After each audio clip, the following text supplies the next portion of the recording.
வணக்கம். தமிழன் குரல் செய்திகளுடன் இணைந்திருப்பது தமிழ்வேந்தன். தலைப்புச் செய்திகள்.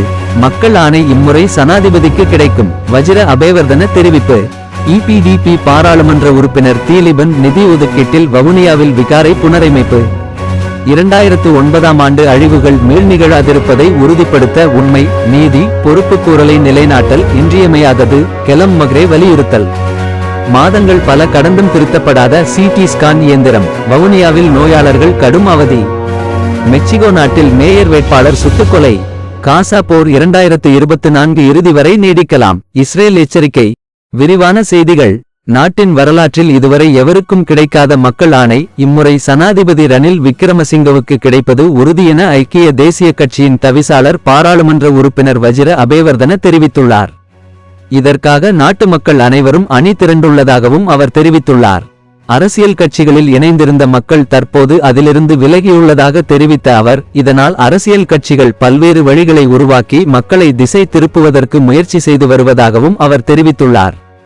இத்தகைய நிலையில் நாட்டு மக்கள் சிந்தித்து புரிந்துணர்வுடன் செயற்படுவது அவசியம் என்றும் அவர் தெரிவித்துள்ளார்.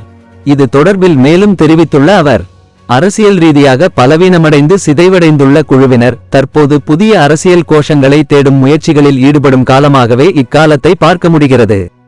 குறிப்பாக அரசியலமைப்பிற்கு இணங்க அக்டோபர் மாதம் 17க்கு முன்பதாக சனாதிபதி தேர்தலை நடத்துவது தொடர்பில் அமைச்சரவையில் சனாதிபதி தெரிவித்துள்ளார். ஏனைய முக்கியமான இடங்களிலும் அது தொடர்பில் குறிப்பிட்டுள்ளார்.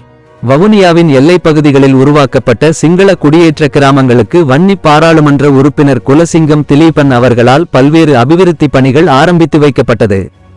அந்த வகையில் நந்திமித்திரகம கிராமத்தில் அமைந்துள்ள விகாரைக்கு அபிவிருத்தி பணிகளை மேற்கொள்வதற்காக 10 லட்சம் ரூபாய் நிதி ஒதுக்கப்பட்டுள்ளதுடன் அங்கு புதிதாக அமைக்கப்படவுள்ள கட்டடம் ஒன்றுக்கு பாராளுமன்ற உறுப்பினரால் அடிக்கல் நாட்டி வைக்கப்பட்டது. அத்துடன் அதற்கு அண்மையில் உள்ள கம்பிலிவெவ சிங்கள குடியேற்ற பகுதிக்கும் பல்வேறு அபிவிருத்தி பணிகளுக்காக 19 லட்சம் ரூபாய் நிதி ஒதுக்கீடு அவரால் செய்யப்பட்டுள்ளமை குறிப்பிடத்தக்கது. இலங்கையில் 2009ஆம் ஆண்டில் இடம்பெற்ற மிக மோசமான வன்முறைகள் மற்றும் மீறல்கள் மீண்டும் நிகழாதிருப்பதை உறுதிப்படுத்துவதற்கு உண்மை கண்டறியப்பட்டு நீதி நிலைநாட்டப்படுவதும் பொறுப்புக்கூறல் உறுதி செய்யப்படுவதும் இன்றியமையாததாகும் என நோ ஃபயர் சோன் ஆவணப்படத்தின் இயக்குனர் கெலம் மக்ரே வலியுறுத்தியுள்ளார். இலங்கையில் இடம்பெற்ற இறுதிக்கட்ட போரின் போது தமிழ் மக்களுக்கு எதிராக நிகழ்த்தப்பட்ட போர்க்குற்ற காணொளிகளுடன் கூடியதாக கெலம் மக்ரேவினால் தயாரிக்கப்பட்ட நோ ஃபயர் சோன் என்ற ஆவணப்படம் 11 வருடங்களுக்கு முன்னர் சனல் 4 என்ற தொலைக்காட்சி சேவையில் வெளியாகி பாரிய அதிர்வலைகளை தோற்றுவித்திருந்தது.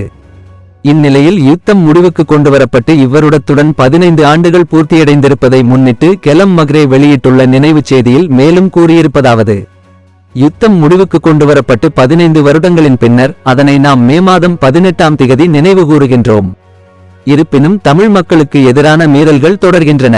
வலிந்து காணாமலாக்கப்பட்டோரின் உறவினர்கள் உள்ளடங்கலாக பாதிக்கப்பட்ட தரப்பினர் அதனால் ஏற்பட்ட தாக்கத்துடனேயே தொடர்ந்து வாழ்கின்றனர். இவ்வாறானதொரு சூழ்நிலையில் பாதிக்கப்பட்ட தரப்பினர் அவர்களது அன்புக்குரியவர்களை நினைவு கூறுவதற்கான உரிமை இலங்கை அரசினால் மறுக்கப்படுகின்றது.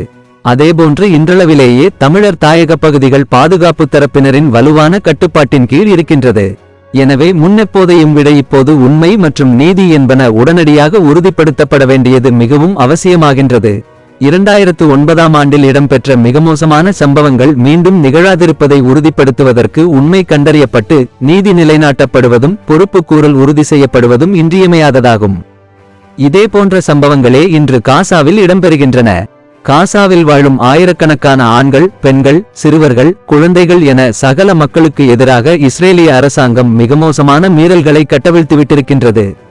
இலங்கையில் இடம்பெற்ற மீறல்களால் பாதிக்கப்பட்ட தமிழர்களுக்கான நீதி மற்றும் பொறுப்புக்கூறலை உறுதிப்படுத்துவதில் இலங்கை அரசும் சர்வதேச சமூகமும் அடைந்திருக்கும் தோல்வி தற்போது காசாவில் இடம்பெற்று வரும் அதனையொத்த மீறல்களை நியாயப்படுத்துவதற்கு பயன்படுத்தப்படுகின்றது.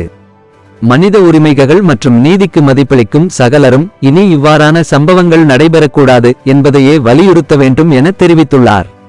வவுனியா பொது வைத்தியசாலையில் உள்ள சிடி ஸ்கான் இயந்திரம் கடந்த சில மாதங்களாக பழுதடைந்துள்ளமையால் நோயாளிகள் அவதிக்குள்ளாவதுடன் அலைக்கழிப்பிற்கு உள்ளாக்கப்படுகின்றார்கள்.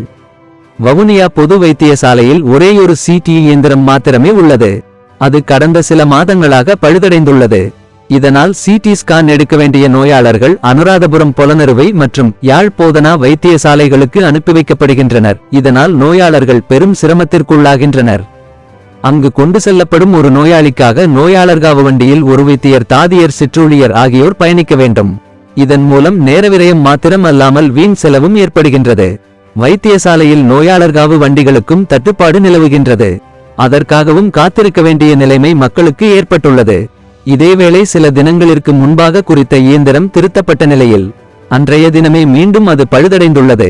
சிடி இயந்திரம் பழுதடைந்து மாதக்கணக்காகும் நிலையில் அதனை திருத்தி சீரான செயற்பாட்டில் ஈடுபடுத்துவதில் வைத்தியசாலை நிர்வாகம் விரைந்து செயற்படவில்லை என்ற குற்றச்சாட்டும் பொதுமக்களிடம் எழுந்துள்ளது. மெக்சிகோ நாட்டில் புதன்கிழமை அன்று தேர்தல் பிரச்சாரத்தில் ஈடுபட்டு இருந்த மேயர் வேட்பாளரான ஆல்ஃபிரடோ கப்ரேரா சுட்டுக் கொல்லப்பட்டார். இதனை குரேரோ ஆளுநர் உறுதி செய்துள்ளார்.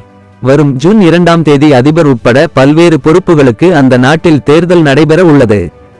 இந்த நிலையில் பிரச்சாரத்தில் ஈடுபட்டு இருந்த எதிர்க்கட்சி கூட்டணி வேட்பாளரான மேயர் வேட்பாளர் ஆல்ஃபிரடோ கப்ரேரா அருகில் வந்த நபர் ஒருவர் அவரை துப்பாக்கியால் சுட்டுக் கொன்றுள்ளார்.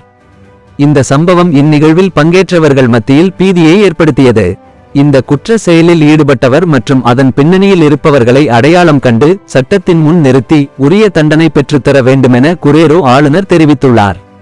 கடந்த செப்டம்பர் முதல் தேர்தலை முன்னிட்டு சுமார் 22 படுகொலை சம்பவங்கள் நாட்டில் அரங்கேறி உள்ளதாக அரசு தரப்பில் தெரிவிக்கப்பட்டுள்ளது. காசா மீதான போர் இன்னும் 7 மாதங்களுக்கு நீடிக்கும் என்று இஸ்ரேல் தெரிவித்துள்ளதாக சர்வதேச ஊடகங்கள் செய்தி வெளியிட்டுள்ளன.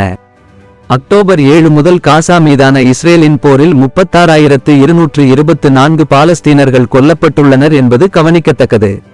அக்டோபர் 7, 2023ஆம் ஆண்டு இஸ்ரேல், காசா ஆகிய இரு நாடுகளிலிருந்து ஒலிக்கத் தொடங்கிய போர் சத்தம் இன்று வரை ஓயவில்லை. 2 நாடுகளின் அதிகார மையங்களுக்கு மத்தியில் பொதுமக்கள், குழந்தைகள், பெண்கள் தங்களது இன்னுயிரை துறந்து வருகின்றனர். ஆனால் இன்னும் போரின் உக்கிரம் குறைந்தபாடில்லை.